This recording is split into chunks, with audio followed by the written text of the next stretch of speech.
যখন আমি আজ থেকে 5-6 বছর আগে বিজনেস শুরু করেছিলাম, ওই সময় দাঁড়িয়ে আমি এখানে টিকে গেলাম কেন? আমার বিজনেসটা হলো কেন? আচ্ছা, আমি কি বিশাল লেভেলের স্মার্ট ছিলাম? যদি আমি বলি যে নিজের ব্যাপারে একটু, তাহলে আমি বলবো যে আমি বিশাল স্মার্ট ছিলাম? একদমই না। আমি যেখান থেকে বিলং করতাম, অনেকে সেখান থেকে এখন তো বিলং করে, আমাদের ওখানে বাংলা কথা এটাই চল ছিল না যে বাংলা কথা বাড়িতে বলা হবে।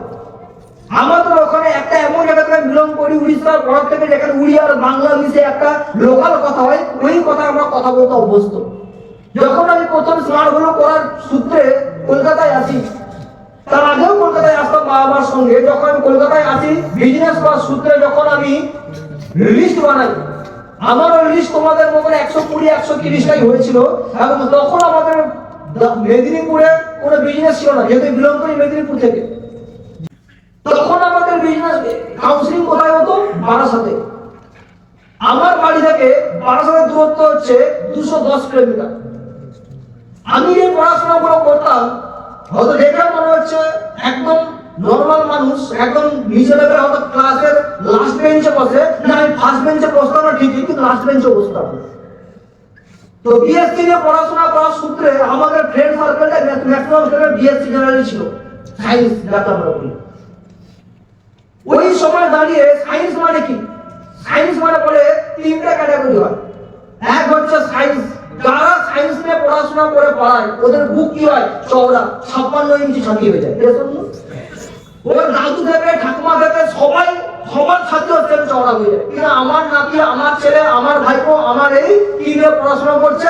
সায়েন্স নিয়ে পড়াশোনা করছে। ওর তো ছাতি 56,000 ইঞ্চি হয়ে গেছে। হয়তো নিজেকে মনেই করে নিয়েছিল নেক্সট আইনস্টাইন, তারপরে আমার জায়গা। না, আমি এরকম ছিলাম না।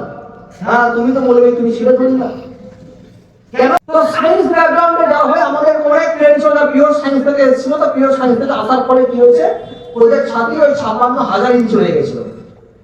পড়াশোনা কমপ্লিট না করে আমি কোনো কাজ করবো কি? কাজের কথা বলছি আমাকে, বলতে পারে না। চলো, খুব ভালো। যেই কজন আর্টস নিয়ে পড়াশোনা করতো, তাদেরকে ইনভাইটিং যখন করি, তাদের কথাবার্তা কি? আজ থেকে 6 বছর আগে কথা বলেছি। কলকাতা, ওখানটা আমি শুনেছি একটু লোককে নিয়ে গিয়ে বিক্রি করে দেয়। আমার বাবা বলছে ওখানে যেতে না, কারণ ওখানে কলকাতায় নিয়ে গেলে নাকি ওখানে নিয়ে গিয়ে বিক্রি করে দেয়। আমি প্রথমবার শুনলাম, হতেও পারে।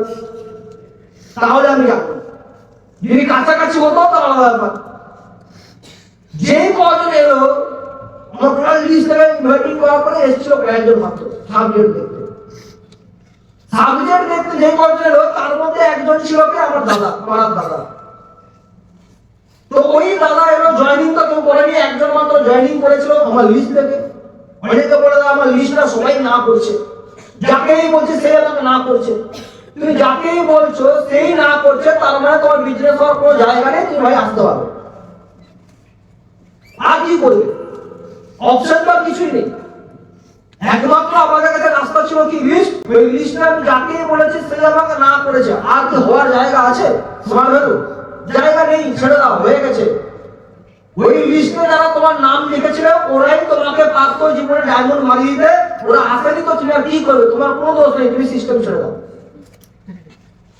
অনেকে এরকম আইনস্টাইন নেই থাকে, আমার লিস্টে কেউ আসেনি মানে বিজনেস করার কোনো কোশ্চেন নেই, আমি হেরে গেলাম। আমাকে আমার বন্ধুরা হারিয়ে দিল, কারণ ওরা আর এলো না। যদি ওরা আসতো, আমি ব্র্যান্ডেড গ্যারেন্টি মারতাম। যদি এটা খুব কম জনের সঙ্গে হয়, সেই কম জনের মধ্যে আমি একজন বলছি।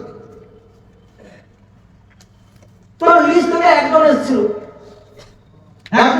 কাজও শুরু করে।